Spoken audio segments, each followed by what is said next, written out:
I bought this doll in Quebec City when I was 10 or 12. It was the early 1970s, and the Cold War and the Vietnam War were still going on. I bought the doll from a small, very full, very colorful store with the word Russia somewhere in its name. So I always called this my Russian doll. The store sold clothing, embroidery, and a lot of inexpensive souvenirs aimed at tourists.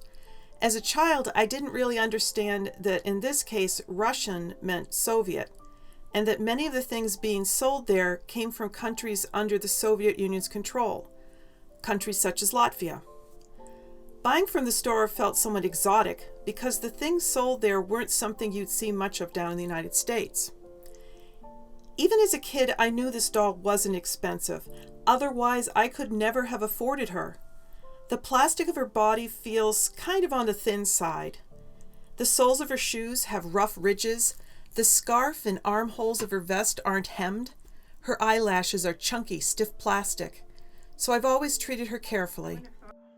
I wouldn't have thought of this when I was a little girl, but I always assumed this doll had her arms just set in, like just one single movement like this, but she's actually strung.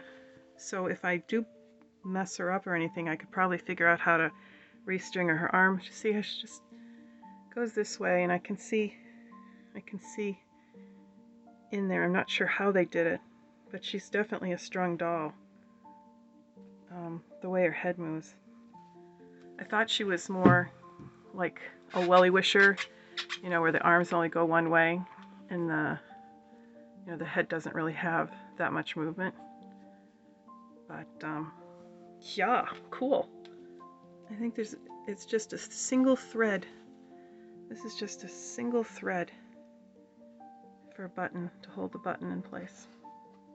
Ooh, look at that. There is her mark. I didn't think she had one. I'm not sure if I even undressed her entirely when I was a kid. It feels, except for the socks, everything feels like it's cotton and wool. There's no real embroidery.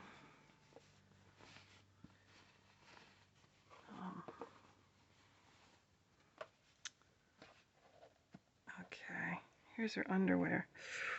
I'm not going to pull that too, I'm going to slip it off her, but I'm thinking that elastic is, oh, it hasn't been pulled in 50 years, but her face paint is pretty much still there. There's a little spot there.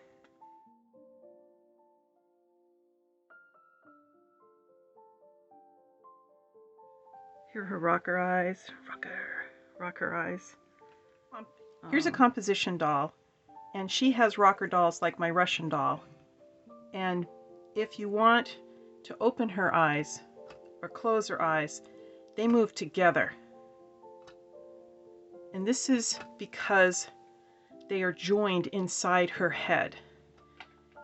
And think of it this way, where you have your two eyes, and they have the eyelid painted. So this would be a body color, whatever color skin your doll has. And then there would be, these are often were glass, but then there'd be an iris and the pupil. And they would have a connection like a wire or piece of metal.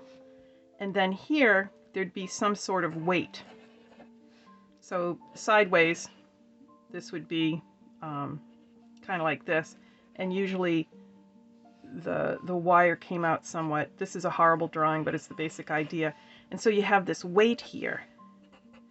And so when the doll is sitting up like this, then the weight is holding the eye open. But if you put the doll on its back, then the eye would still be set like this, and the weight's holding it down because of gravity, but I don't know how the heck I'm gonna get here's a nose.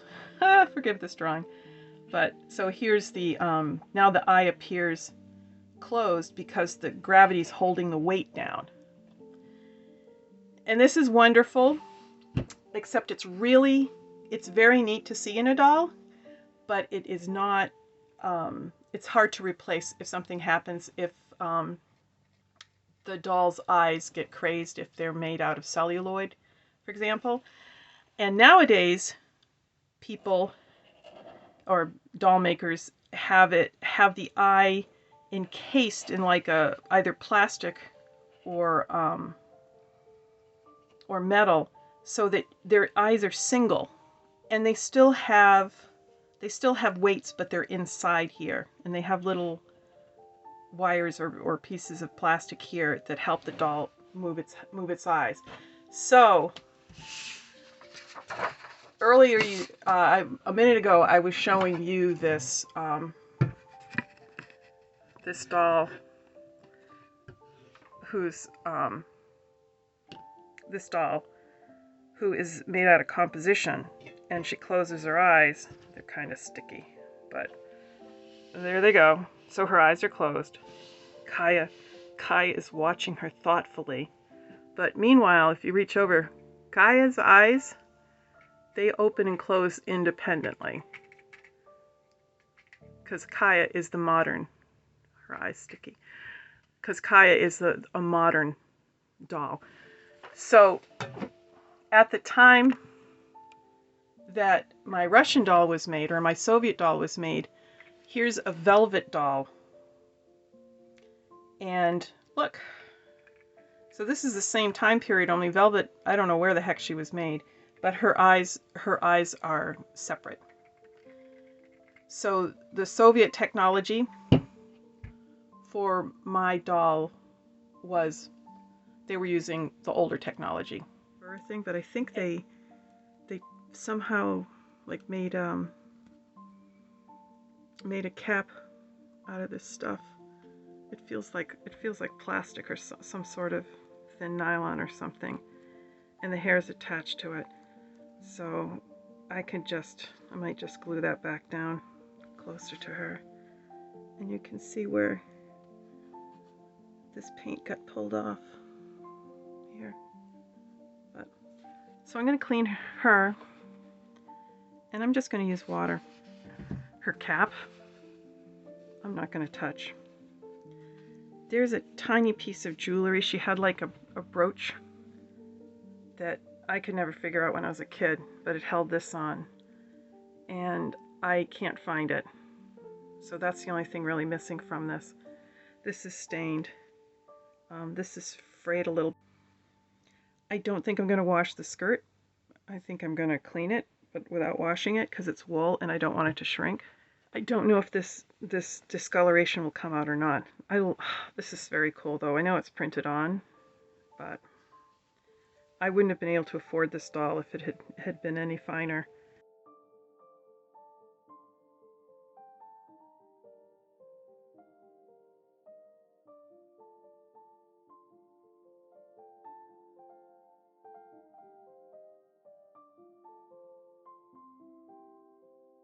Because the embroidery design is printed on a lot of the clothing, or I guess all the clothing, I'm going to try to iron it inside out, just because I don't want to burn whatever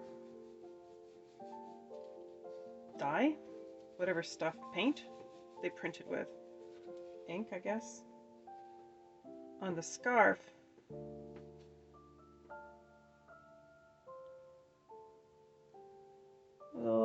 little wear there. It's not any bugs, or it's not being eaten by moths, but there's a little wear there.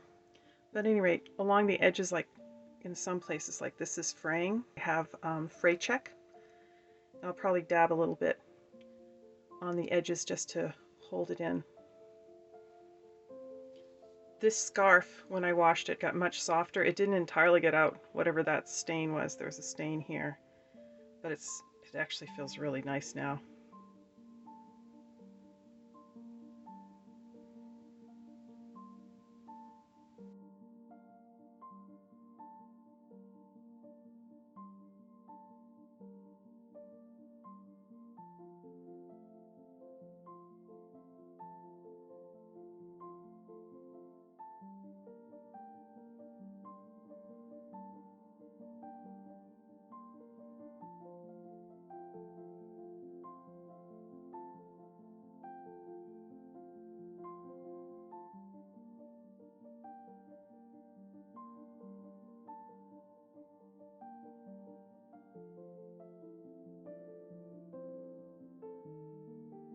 kind of looks like this was another one of those single thread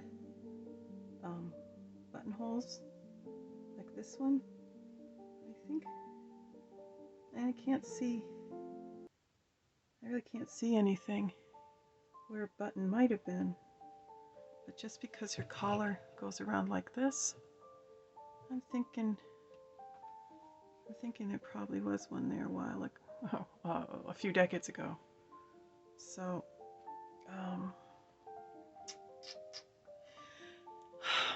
so I have a lot of vintage buttons, but I think in this case, because they wouldn't be vintage Russian buttons, like this one, you know, was made, well, in Latvia, and it has like a texture on it, and it's a 2-hole button.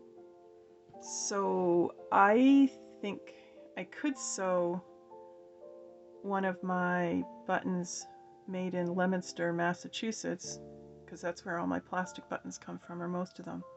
So I could probably find one from the 1950s, but I think I'm just going to use a safety pin because I don't want to pass off that kind of button for what she would have had originally happened.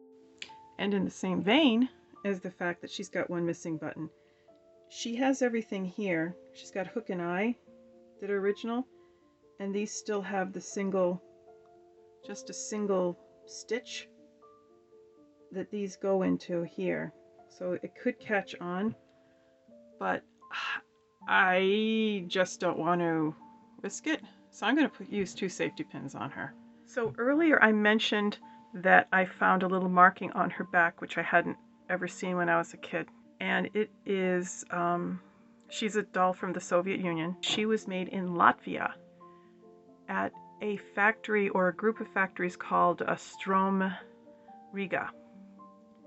And I guess Strom means stream, and Riga is the main town of Latvia, which was part of the Soviet Union until I think it was 1991, and now it's an independent country. So when I was a kid, because this was a scarf, I used to just have it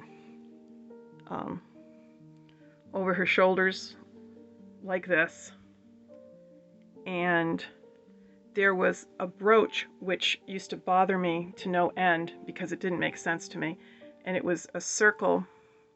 It was a circle, and then it had like a piece of a pin here, and it moved around.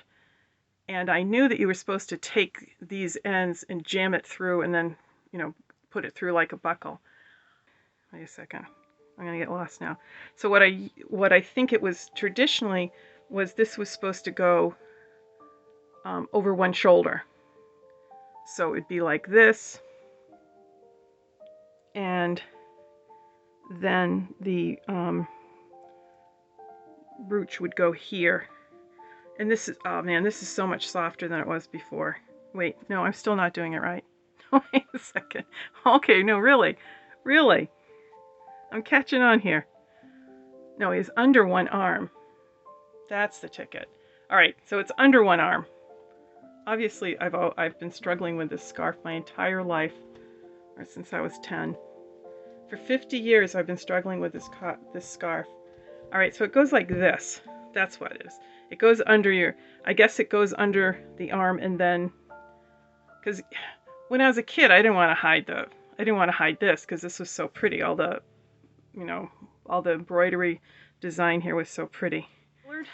But until I eventually find the missing brooch, my husband and I have lived in the same house for 30 years now, and it must be hidden somewhere. But at any rate, this is like a little doll buckle. Well, it's a slider. It's the wrong color, and it's got rhinestones, which I'm sure a lot of folk girls in Latvia were not wearing. Pretty sure.